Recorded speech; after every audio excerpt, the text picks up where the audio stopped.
their relationship obviously is the centerpiece of this film, and every relationship goes through transitions and it's ups and downs. And this film, Chazelle and his production team and cinematographer, they used colors to also depict the relationship.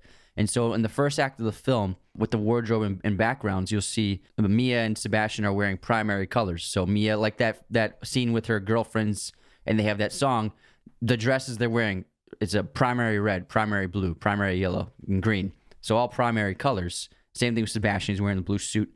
And then you'll see that in the first act because the two characters aren't connected. So primary colors, they're not blended together to make other colors yet, but they're used to make other colors, red, yellow, and blue.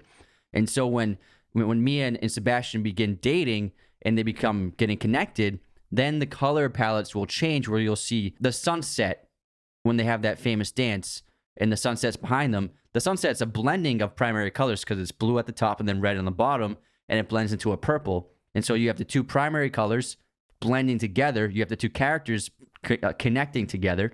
And then also there's the jazz club in the summer montage when she's dancing and he's playing piano, and the jazz club is lit all orange, and that's a blending of yellow and red, those two primary colors together, because they're connected. So the coloring is not a primary color. And then for the City of Stars song, when they're in the apartments, they begin singing the song at his piano, there's that green lighting pouring in through the windows, and green also is a blending of two primary colors, yellow and blue, because they're connected, they're a couple, and so the colors are connected. But then when they begin falling out of their relationship, the primary colors start coming back, and especially in the final scene in the jazz club, when Sebastian owns the jazz club, and the light in the jazz club, it's blue and red, two primary colors, the neon colored lights, because they're not connected anymore, so the primary colors are back. And so they used color as a way to also translate the stages of their relationship. That's incredible. And then there's a lot of great music in this film. Justin Hurwitz, again, knocked this movie out of the park, and great composer. And I love the music he makes in all of his films. I love First Man too. Ryan Gosling actually plays piano in this film. No finger doubles. He does all the piano work in this movie. He spent 4 months learning how to play every day until he got it down. And what he did was, he can't read music. He had minimal experience. It takes a long time to learn how to read music. So what he did was he memorized the songs that he had to perform, which, is how he became so good at it. And he's a musical guy. I mean, he was in the Mickey Mouse Club as a kid. He has a band. We've all seen that the pants. videos of him dancing with on stage crazy pants as a kid. So he was a child prodigy artist, and he got offered one of those boy band gigs like NSYNC, but turned it down to pursue acting. Yeah, he does have a cool, interesting Dead Bones band, and he's a very talented guy. He actually can sing very well too, which we get a glimpse of too.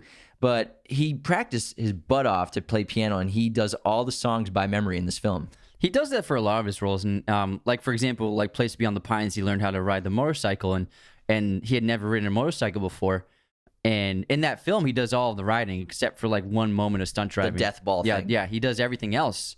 And the motorcycle instructor, there's this great interview where he said he had a month to train Gosling to become a established professional rider, and in such a short amount of time it was impossible, he thought. And the instructor said he's at a 1 starting, and so I think that with enough work he can become a 3. But then he said by the end of the training and by the time they started filming, he was a 7. So he's obviously a quick learner and has a knack for picking up skills pretty quickly. I think Christian Bale's the same way. And so he's just a all-around extremely talented person, which is he's a triple threat in this film, acting, singing, and dancing. And he's just an unbelievable talent. And there's a reason why he is one of the most beloved actors working right now. I think he's a highly committed guy too. He's almost like Tom Cruise level commitment. And like you said, Christian Bale. I don't think people see that too much. It's because he's a private person. Yeah, he's very personal life, but he does commit intensely to his roles, and you can see it in his performances. And I think everyone can relate to La La Land in a way. Again, chasing dreams, and this film has that magical quality to it. It seems like a fairy tale in a lot of ways. A lot of times we're watching with the music and the dancing, the cinematography, which is phenomenal. One of my favorite shots I've seen in years is when the camera jumps into the pool in that musical in the beginning. Yeah, Chazelle, like I said earlier, he adds a lot of magic surrealism, which is stuff you'll see on theaters on the stage. Yeah, and so other filmmakers have done it too, Joe Wright did it with Anna Karenina. That film, it's that's all, a phenomenal it production feels, design. Yeah, it's like a blending of theater with film. And sets changing and everything. You're in a theater the whole time. Whereas Chazelle didn't do that, but he brought the elements of how sets can change and amazing things can happen out of nowhere on stage.